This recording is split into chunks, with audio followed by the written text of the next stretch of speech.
Meus irmãos, nós pela manhã fizemos uma abordagem e eu quis fazer um teste aqui com a igreja. Quantos realmente conheciam, então, um sistema carcerário? Quantos já tinham visitado aqui um presídio? E, para minha surpresa, muitos já tinham estado envoltos numa obra desse tipo.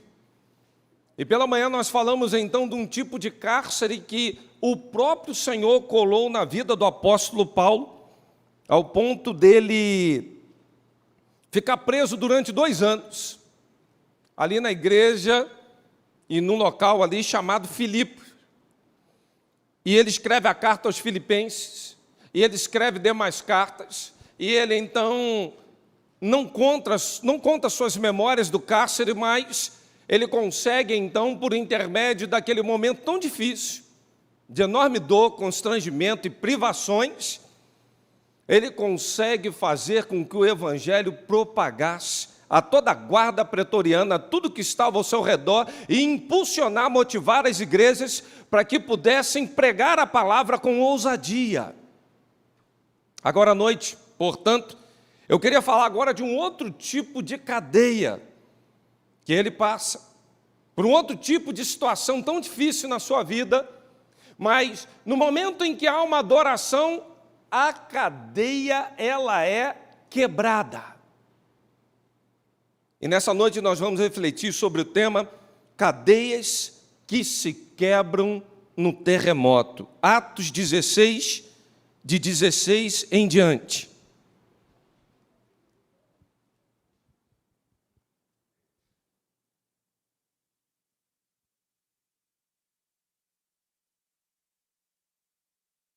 Atos 16, de 16 em diante.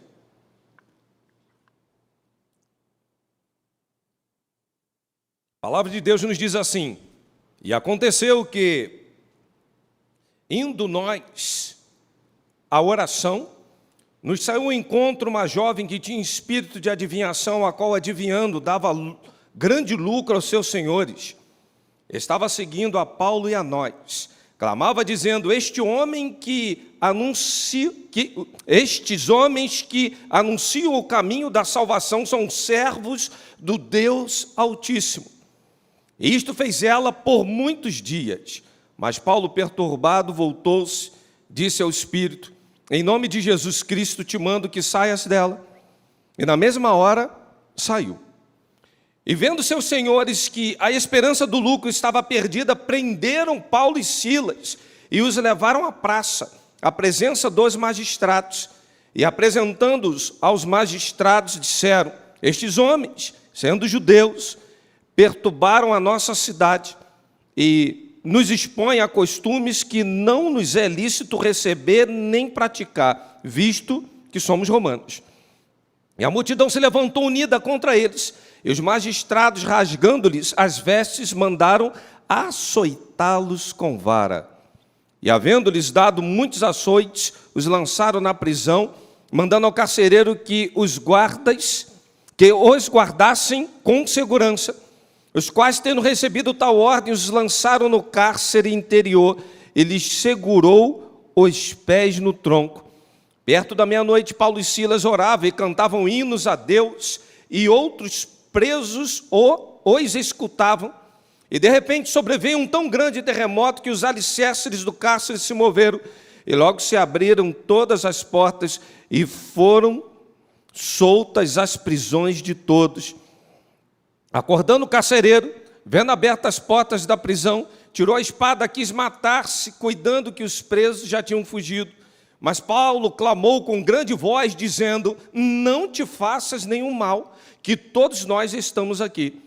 E, pedindo luz, saltou dentro e, todo trêmulo, se prostrou ante Paulo e Silas, e, tirando-os para fora, disse: senhores, que é necessário que eu faça para me salvar? E eles disseram: crê no Senhor Jesus, e será salvo tu e a tua casa. Somente até aí.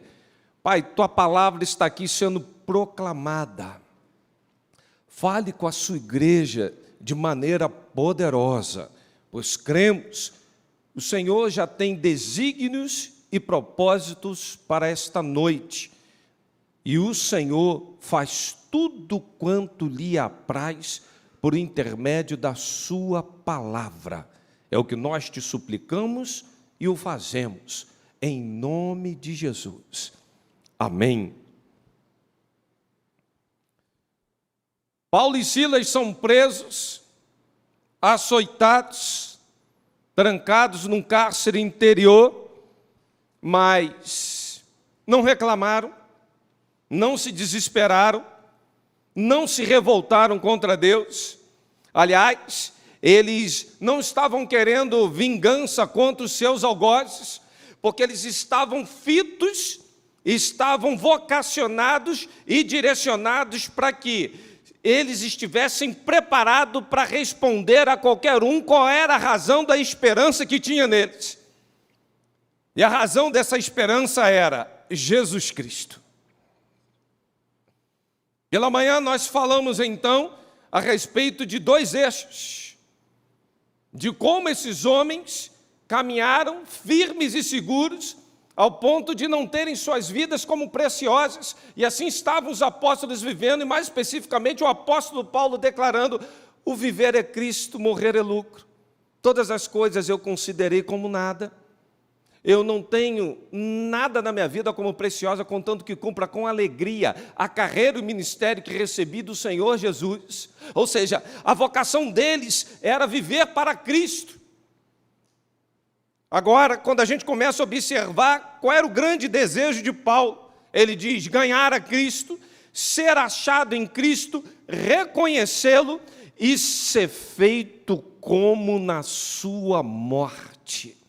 Todo o livro de Filipenses vai declarar esse desejo. Esse grande líder, esse grande implantador de igreja, apesar de sofrer como criminoso, eu já falei o currículo dele pela manhã: abandonado, largado de mão, um homem que não deram nada pela vida dele, um homem que sofreu naufrágios, perseguições, prisões, açoites, classificado como várias coisas, rotulado de uma forma indevida. O que impulsionava a sua vida era fazer com que toda a sua existência estivesse firmada e vocacionada na proclamação do Evangelho. Com toda a cadeia, ele demonstrava enorme alegria. Com todas as prisões, esse homem começa então a demonstrar que as circunstâncias ao seu redor não têm a última palavra da sua vida. Porque cria na soberania, cria num poder de Deus. Apesar de tudo que estivesse ao seu redor, ele considerar injusto, ele falava: eu não tenho nada contra as pessoas que estão fazendo isso aí, porque quem cuida da minha agenda não é a terra, é o céu. E por intermédio então dessa visão, esse homem começa agora então, e esse texto que nós lemos é um prefácio do que nós falamos pela manhã, do que há de acontecer em Filipos. Paulo, ele cria uma perspectiva de ir para a Ásia, mas ele é impedido pelo Espírito no mesmo capítulo 16, dos versos 6 em diante. E então o Senhor o leva para a Europa. Sabe por quê, meus irmãos? Os planos do homem não podem dar a última palavra quando os planos divinos são colocados para cada um de nós. Você já teve alguma experiência na sua vida com aplicativo procurando chegar em algum lugar? Eu consegui no meu celular, eu baixei uns 3, 4, TomTom, Waze, Google Maps. Às vezes eu ligo até 2 ao mesmo tempo. O que está dando aqui, o que está dando ali? Aí, às vezes, um aplicativo me manda fazer uma coisa, o outro me manda fazer outra. Eu falo: esses camaradas são complicados, eles não se entendem. O que me chama a atenção é esse mapeamento via satélite, que precisa praticamente 3 pontos juntos, e lá de cima o satélite ordena tudinho, verifica o mapa, o que está melhor, e traça ali o roteiro. E não raras, às vezes, nós confiamos nisso. E no Rio de Janeiro, mais especificamente, às vezes a gente vai parar dentro de um lugar que não gostaríamos. Quem já teve experiência de pegar o aplicativo, colocar e chegar ali, o aplicativo errou, te levou para um lugar que não deveria, ou demonstrou uma coisa que não era verdade? Só para eu saber, levanta a mão aí. É muita gente. Aí ele fica assim, ó, recalculando a rota, aí recalcula. E tem hora que às vezes você passa num lugar, uma área de sombra, você não consegue ter nada em vista, o que fazer, perdeu o sinal.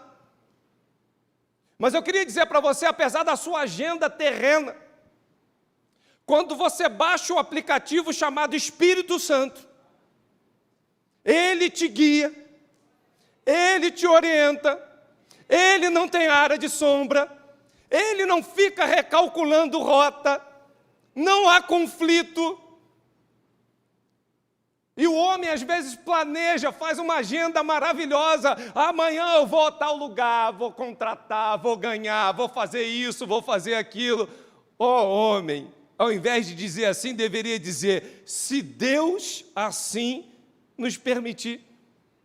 Por mais que haja um planejamento humano, e o Paulo fez isso junto com Silas, a agenda do céu deve falar mais alto que a agenda da terra. Quando nós estamos ligados no Espírito Santo de Deus, a rota é certa, o Senhor dá o direcionamento, é para seguir firme e seguro. E tem gente que está me assistindo aqui nessa noite que não percebeu que a sua agenda não bate com o céu. Que o aplicativo Espírito Santo ainda não está entronizado na sua vida. Fica sempre procurando, né? Deixa eu ver agora qual o melhor trajeto, qual o melhor caminho. Eu preciso chegar em tal lugar. Se Paulo tivesse feito isso, meus irmãos, o Senhor está dando um itinerário, uma rota. O GPS divino não falha, tenta seguir o direcionamento que Deus tem dado. Mas Deus, eu não quero não, sabe por quê? Esse caminho que eu tracei aqui, eu já conheço, eu sei onde estão os buracos, eu sei onde estão as curvas. A gente se sente seguros quando a gente já conhece a rota, a gente já sabe até por onde passar, o que fazer. Mas nem sempre a nossa rota vai ser a mesma rota do eterno, nem sempre o nosso caminho é o mesmo dele. Por isso Isaías fala, os meus caminhos não são os vossos caminhos, nem meus pensamentos, os vossos pensamentos, assim diz o Senhor dos Exércitos. Os meus caminhos e os meus pensamentos são muito mais altos que os vossos caminhos e os vossos pensamentos. Meus irmãos, confiem no aplicativo chamado Espírito Santo. Ele não falha. Não vai te conduzir para uma furada, como esses outros aí conduzem. Não vão te levar para um lugar ruim. E a gente às vezes está brigando ali, falando, Senhor, será que eu vou para ali, eu vou para aqui? Por que é que a gente não segue a rota divina? Porque é mais cômodo passar por esse caminho, porque eu já conheço. Não. Segundo momento, Deus nunca promete caminho tranquilo, mas Deus sempre promete destino certo. A gente sai de casa falando, Senhor, me leve em paz, me traz em segurança. Quinta-feira, vindo para aqui, eu falei isso. Senhor, aí chego na Avenida Brasil, carro enguiça, num local assim, muito abençoado. Aí, eu romanticamente dei uma volta de reboque com a minha esposa, voltando para Big Field City, Campo Grande. E aquele friozinho, a gente agarradinho, dando glória a Deus. Depois pegamos o Uber para chegar em casa. E a gente percebeu que o caminho não estava tranquilo quanto nós pensamos. Primeiro, nós tínhamos feito uma agenda, sucumbiu. Primeiro nós tínhamos traçado um plano, não deu certo. A agenda celestial era outra.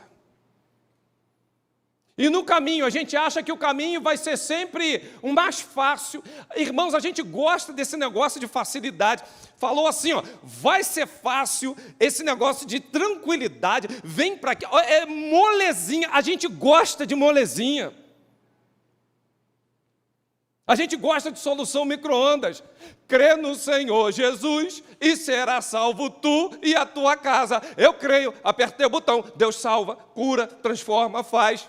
Não entendeu o que é o Evangelho. Você creu? Amém.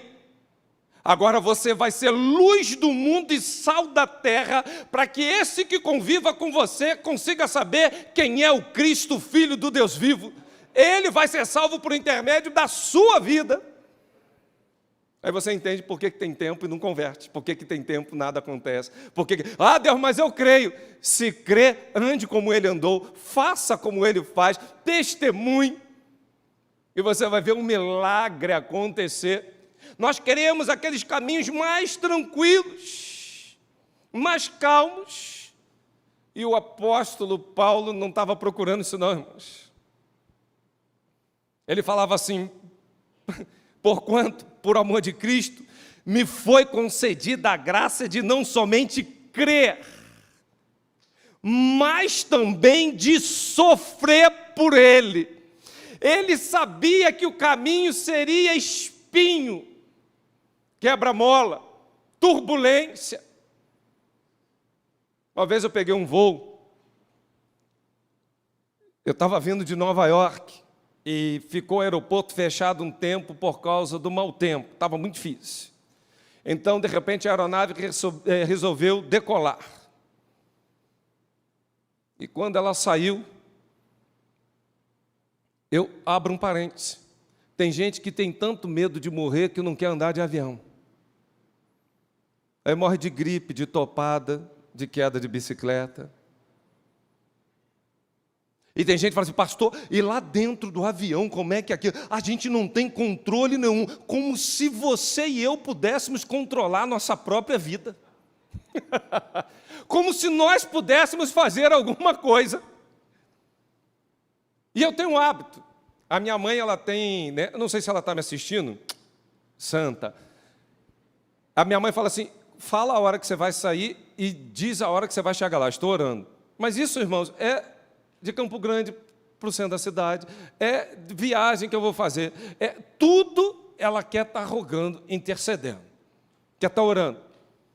Aí eu chego dentro de uma aeronave, um avião assim, eu já oro e falo, Deus, tudo aqui é para a glória do teu nome, lembra-te, está entrando um santo aqui agora,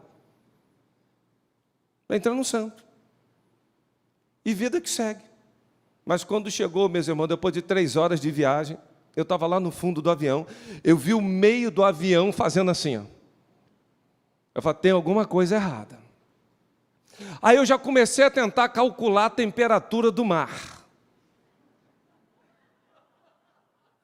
Aí o avião continuou no seu trajeto, e nesse trajeto eu já estava quase tirando as calças, dando um nó na ponta, porque eu já queria fazer um bote inflável para quando cair na água eu já arremessar um lado do outro e ficar esperando socorro. Eu falei, se eu tirar as calças aqui não vai ficar bem para mim não. Eu acho que eu vou agarrar o assento, porque eu lembrei do assento, que o assento ele boia. Aí já fiquei lembrando aquelas estatísticas que quem está naquele terço lá de trás, aquela área, é o que tem maior possibilidade de salvar. Falei, Deus, não foi em vão que o Senhor já me botou aqui atrás. O Senhor está cuidando de mim, meu Pai. Irmão, mas o negócio ia, vinha, e eu suando igual pano de cuscuz, e eu estou olhando assim, aí comecei a clicar, tem um mapinha assim na tua frente no banco, que vai demonstrando em que localização o avião está. Quando eu olhei, meu irmão, era só água. Madrugada. Eu falei assim, Deus, eu não quero saber não. Eu sei de uma coisa, o caminho pode estar ruim, mas o meu destino é certo. O caminho pode não estar bom, mas eu sei que o Senhor me colocou aqui dentro, sabe por quê? O Senhor está trazendo para nós, nesta noite, o seguinte discernimento: saia do caminho fácil, saia do caminho largo, saia do caminho que parece muito agradável. Na tua vida está tudo bem? Sem turbulência, sem quebra-mola, sem alterações. Irmãos, tem alguma coisa errada. Tem algo que não está bem. Não adianta a gente querer andar num bom caminho e ter um bom destino, não. Quando a gente escolhe, o destino é Cristo, o alvo é Cristo, o caminho será espinhoso. Amém, irmão? Está difícil. Tem gente que vai assim, aleluia. É aquele glória a Deus assim, fazer o quê, né? Glória a Deus, fazer o quê? É assim mesmo, pastor? É assim, irmãos. Tem gente que quer o melhor dos mundos. Eu queria um caminho tranquilo, eu queria um destino correto. Irmãos, isso é vida ilusória, isso não existe no reino espiritual. Caminho espinhoso, caminho vai ter dificuldade. O próprio Espírito conduziu Cristo para um deserto. Você acha que se conduziu Cristo para um deserto comigo, vai fazer o quê, meus irmãos? E contigo? É ou não é verdade? Nós vamos ter tribulações, vamos ter dificuldades, nós vamos passar por várias provações, privações, e quando a gente se levanta para caminhar com Cristo, não será fácil, a estrada não é tranquilo, não é aquela viagem florida. Vida, que coisa maravilhosa! Aí para um pouquinho, um lanchinho, vamos prosseguir viagem. E o clima está bom, o tempo está bom. Agora vamos parar no oásis, comer um churrasquinho, e a vida seguindo. Não tem nenhum... Não. Caminhada com Cristo não tem isso não, irmãos. Por isso o apóstolo Paulo dizia assim, eu sei em que tenho crido, estou bem certo que é poderoso para guardar o meu depósito até o dia final. Com todas as lutas, as provas, as dificuldades, o destino era certo. Convicção para onde estava indo. O caminho é estreito, mas conduz à salvação. O caminho é difícil, mas gera santificação. Andar com Deus não vai ter caminho fácil, vai ter tribulações, tempestades. O próprio Jesus falou para os discípulos, entra no barquinho que eu vou orar. Eles entram lá naquele marzão lá da Galileia, né? Aquilo ali é até um rio. E aí, chega na quarta vigília da noite, o negócio fica estreito para o lado deles. Sabe por quê? O caminho traçado tinha vento contrário, mar revolto, mas eles só não poderiam esquecer quem estava pilotando aquele barco. E vem o Cristo se manifestando a eles, e quando Cristo se manifesta, eles ficam pasmos, dizendo, quem é esse? Quem é esse? Que até o vento e o mar lhe obedecem. Quem é esse? O Senhor vai permitir, sim, irmãos, espinhos, dificuldades, turbulência, mas em determinados momentos você vai dizer, quem é esse? Quem é esse? Quem é esse que agiu na minha vida dessa forma? Quem é esse que operou esse milagre? Quem é esse que interviu na minha vida? Quem é esse que fez o que fez para que eu pudesse continuar caminhando? Isso é caminho que o Senhor traça para nós. O restante, irmãos, não é evangelho. Caminho largo, fácil. Provérbio diz, há um caminho que o homem parece ser bom. O final dele, o que é? Morte. E tem muita gente que está aí nesse caminho. Eu não preciso ter compromisso com Deus. Eu sirvo a Deus aqui do meu jeito. Eu não preciso congregar. Agora tem uns desigrejados, é interessante, né? Como se Deus tivesse nos criado. Deus é comigo, Ele é meu pai, estou aí, dou uma oferta, de vez em quando leio a Bíblia, e vida que segue. Não entendeu o que é o Evangelho. Não percebeu a necessidade de ter dons e talentos para que a gente consiga usar para a edificação do corpo, e você só faz isso, sabe como, irmão? Convivendo. convivendo. Não há como a igreja de Cristo ser adornada, santificada, porque o Senhor anda preparando para si um povo seu, especial, zeloso e de boas obras. E sabe como é que a gente consegue fazer isso? É no meio da congregação, é convivendo uns com os outros, é suportando uns aos outros, mas não é no sentido de tolerar, é no sentido de dar suporte, de apoiar. A gente só consegue isso nesse caminho estreito. Qual é o teu martírio, qual é a tua humilhação, qual é a tua dificuldade? É impossível estar nesse caminho. O próprio Jesus falou: quem quiser me seguir, tome a sua Coca-Cola e o pudim e segue-me. Tome o seu energético e venha. Não existe. Tome a sua. Sabe o que é cruz? Vai ser difícil. Vai ser difícil. O próprio Cristo passou por isso.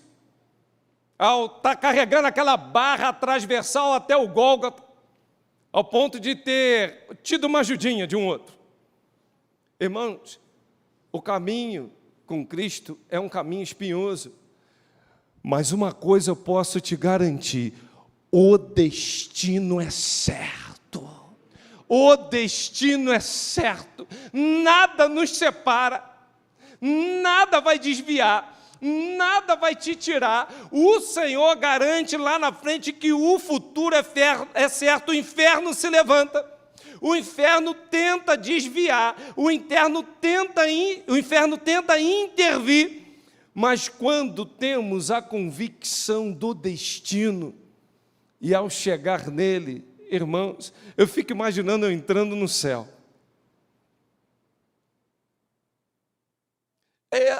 A descrição do céu, eu acho que é tudo que a gente tem aqui, do bom e do melhor que a gente pode. Já viu as ruas, a descrição? Eu acho que o céu, ele é indescritível. Eu vejo aquilo como sendo uma forma assim, eu vou tentar colocar na tua cabeça que aquilo lá é uma coisa surreal. E quando chegar nesse dia, o destino, para onde eu estou caminhando, o que está me aguardando, e a gente vai ver que as aparentes dores, tribulações, adversidades, dificuldades, prisões, injustiças, enfermidades, traições, tudo isso ficou para trás, porque foi gerado o caráter de Cristo dentro de nós, ao ponto da gente não se desviar do caminho, mas continuarmos firmes e seguros nele. Por quê? O destino é certo. No último momento, tem a estratégia, sem desconsiderar o propósito do Senhor. O capítulo 16, o verso 12, vai dizendo que Paulo seguiu para Filipos. E a primeira cidade da Macedônia era uma colônia. E estrategicamente Paulo foi para ali, sabe por quê? Curioso que ele queria ir para a Ásia. Deus manda para a Europa. E quando você olha essa cidade, desde o pai do Alexandre o Grande já tinha fundado Filipos. Filipos era uma cidade que tinha vários oásis, fontes de água, bem desenvolvida. Toda a tradição, cultura romana estava ali. Era uma pequena Roma. O apóstolo Paulo decide estrategicamente ir para ali. Sabe por quê? Porque ali ia ser uma plataforma para que o evangelho chegasse rápido em toda a Europa. E tem homens hoje que estão agindo como homens naturais. Quando Deus muda a rota, ele paralisa. Quando vem a prisão, parece um martírio, fica ali numa sofrência. E não consegue entender que você precisa montar uma estratégia, não como homem natural, não confiando em você mesmo, não confiando no seu talento, na sua habilidade, mas confiando que o Senhor vai te usar. Só isso.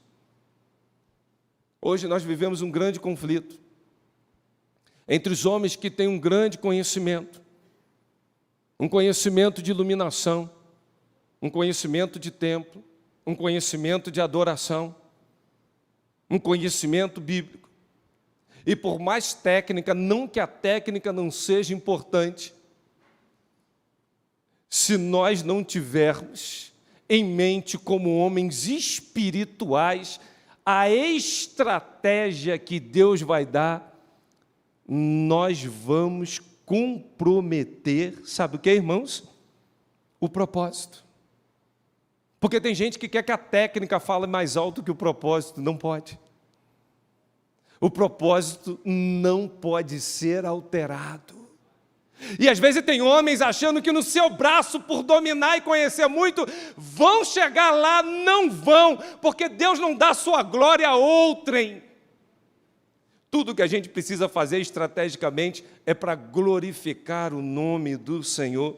As coisas de Deus são diferentes, só se discernem espiritualmente. E o apóstolo Paulo sabia disso. Ele pega estrategicamente Filipos. E ele vai fazer coisas ali tremendas, porque quando ele chega, a gente percebe que essa igreja ela nasce debaixo de oração, de pregação e de compromisso sacrificial. Fica claro, do ponto de vista espiritual, que aquilo era uma obra divina, não era de homem, porque se for de homem, não vai prosperar. Não adianta eu programar o sermão mais estratégico, com mais conhecimento teológico, com mais técnica que eu possa ter de comunicação. Se eu agir como homem natural, o Espírito Santo não for com a minha boca, de nada valerá. A estratégia é bem-vinda, mas o propósito tem que falar mais alto. E o grande propósito da gente estar aqui nessa noite é proclamar a mensagem, as boas novas, é falarmos das maravilhas de Deus. Não raras às vezes o ser humano está tentando um progresso, um resultado, mas os números são pífios, para não dizer irrisórios. Mas quando a gente olha para o texto, a gente vai ver que Paulo, por intermédio dessa estratégia, chegando nesse lugar, Atos 16, de 13 a 14, a conversão de Lídia, uma asiática, comerciante de púrpura, uma grande empresária, era da alta sociedade. A gente vai ver logo em seguida a libertação de uma jovem possessa, ela era grega, escrava, escória da sociedade. Mas a gente vai ver também a conversão de um carcereiro, uma classe média de Roma. E a gente vai ver que esse evangelho ele chega ao rico, classe média, ao pobre. A estratégia divina está montada. Nós temos o hábito, às vezes, irmão, de querer fazer a obra do Senhor somente visando o necessitado. A gente esquece a classe empresarial. A gente esquece a classe média. Quantos investimentos a igreja tem feito em estratégia para atingir a classe empresarial? Porque o empresário que se converte, irmão, vê uma turma com ele, e fora o poder aquisitivo que ele tem, que pode botar para o evangelho, que vai explodir. Estratégia. Nosso coração, às vezes, como homens naturais, fala mais alto. A gente está sempre querendo socorrer o necessitado, não que seja pecado, mas nós precisamos ter estratégia. Estratégia para alcançar, para atingir o objetivo. E foi assim que Paulo fez. Investiu corretamente, foi para o lugar certo, atingiu todas as classes, desde a alta, média até a baixa, e com isso ele consegue ser um grande referencial do que a cadeia representa na sua vida. Eu queria terminar essa reflexão falando uma coisa para você. Nós precisamos ter a nítida noção de que sem Cristo nada poderemos fazer. Satanás promete liberdade, escraviza, promete prazer, mas traz vergonha e dor. Ele promete tantos reinos,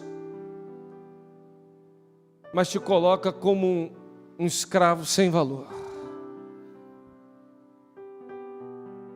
Os 3 milagres que acontecem nesse texto que acabamos de ler. Na vida de um oficial, na vida de um homem que tinha que cuidar de um cárcere.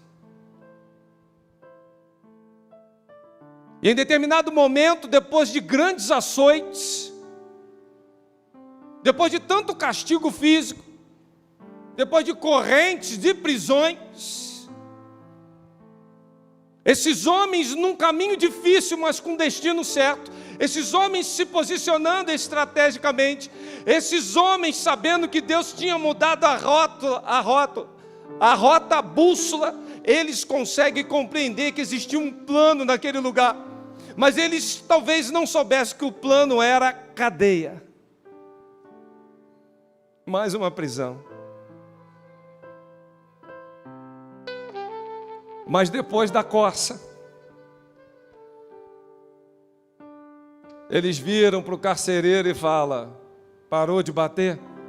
Está entrando o horário do culto. Vamos abrir a nossa boca e vamos adorar ao Senhor. E no momento que esses homens, Paulo e Silas, começam a adorar, acontece um grande terremoto. As portas de todas as celas se abrem e eles foram declarados livres. Mas tinha um homem que entrou em desespero e quase se mata.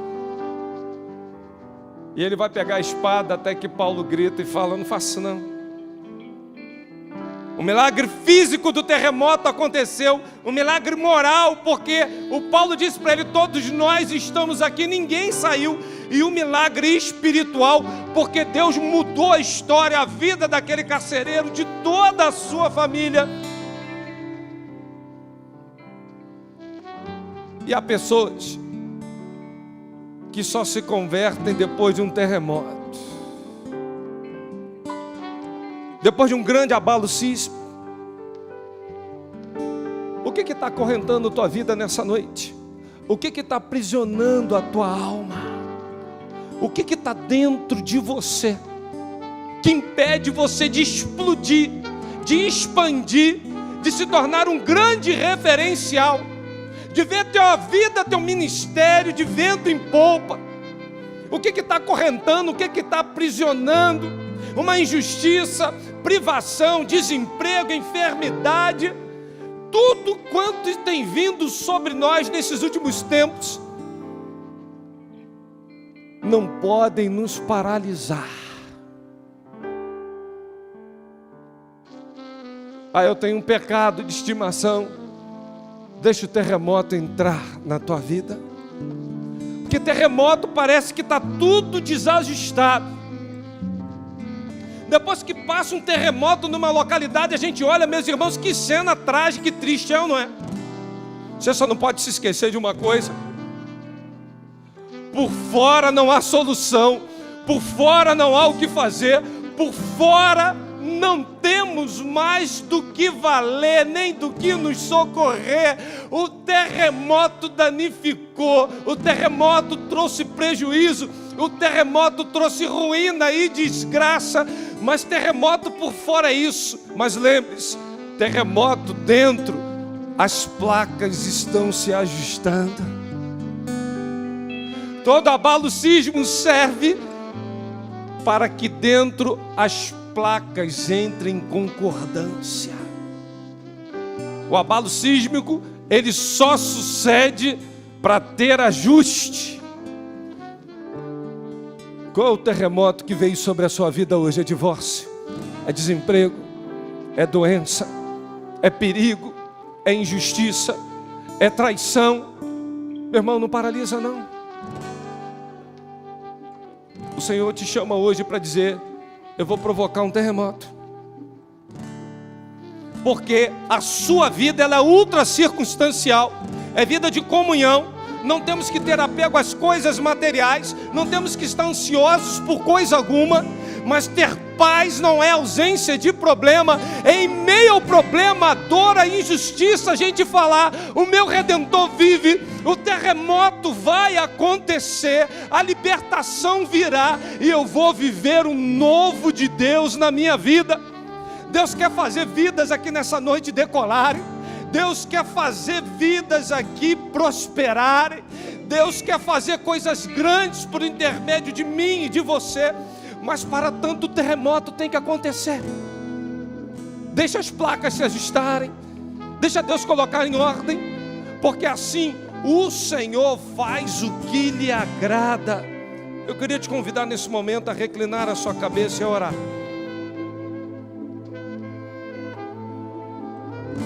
E queria te lembrar na sua oração: quem te sustenta é o Senhor, tua alegria é o Senhor. O reino dele é paz, amor e alegria no Espírito. O Senhor te chama hoje para um terremoto. O Espírito Santo que vai produzir fruto de alegria. Baixe esse aplicativo chamado Espírito Santo hoje na tua vida, dizendo: eu quero Jesus como meu Senhor e Salvador.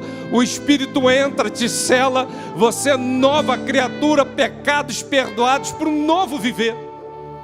Eu queria nesse momento que você está orando te perguntar: quantos estão nos assistindo no chat? Quantos estão presentes conosco aqui nessa noite dizendo: eu quero entregar minha vida a Jesus? Onde você está? Faz um sinal para mim. Você que está aqui no templo. Alguém lá na galeria dizendo: sou eu, pastor, eu quero nessa noite fazer isso. Alguém aqui à minha direita, aqui embaixo, alguém no chat dizendo: eu quero, pastor, tomar essa decisão. Alguém à minha esquerda dizendo: eu quero, pastor, tomar essa decisão por Cristo Jesus.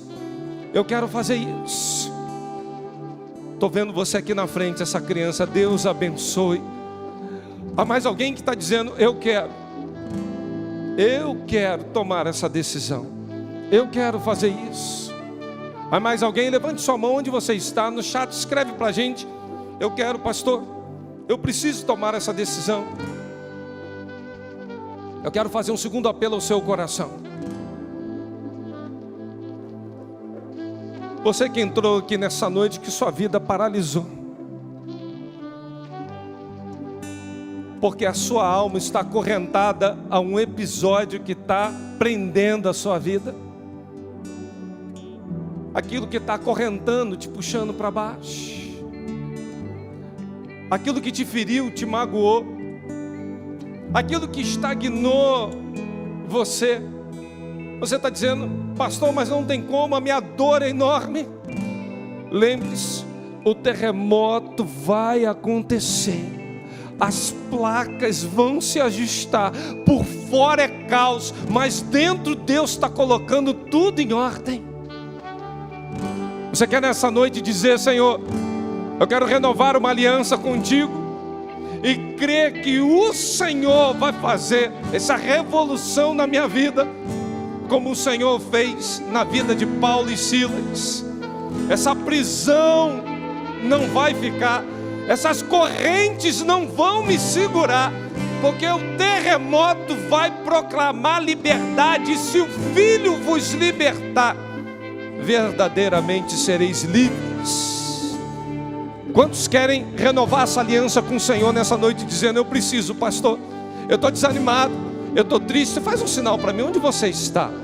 Isso, louvado seja Deus. Muita gente, louvado seja o nome do Senhor. Há mais alguém dizendo: eu quero, pastor, renovar essa aliança. Eu creio nesse terremoto, eu creio nesse sacudir. Há mais alguém? Tem alguém na galeria? Há mais alguém dizendo: eu quero, eu preciso isso na minha vida. Nós vamos orar nesse momento. Estou te vendo ali na esquerda, muita gente. Louvado seja o nome do Senhor. Alguém no chat dizendo: pastor, eu quero fazer essa renovação. E haja o que houver, o caminho estreito, a dificuldade que eu passar, eu sei que meu destino é certo.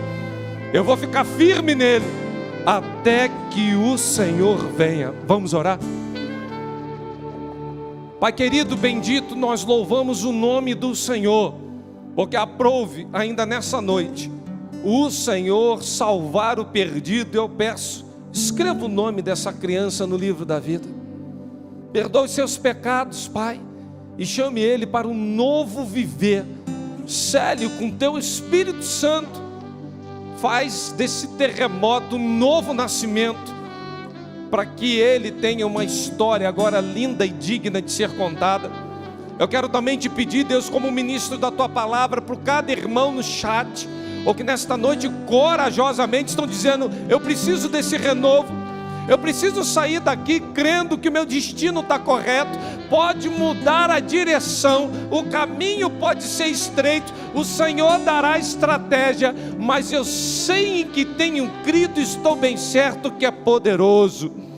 Ajuda-nos, Senhor, fortaleça-nos no Senhor nessa noite, para que continuemos firmes na direção que o Senhor tem proposto a cada um de nós. Nós te louvamos pela tua palavra, por tudo que o Senhor fez, e nós assim oramos no nome que é sobre todo nome, no nome de Jesus. Amém. Vamos ficar de pé, igreja, vamos adorar o Senhor.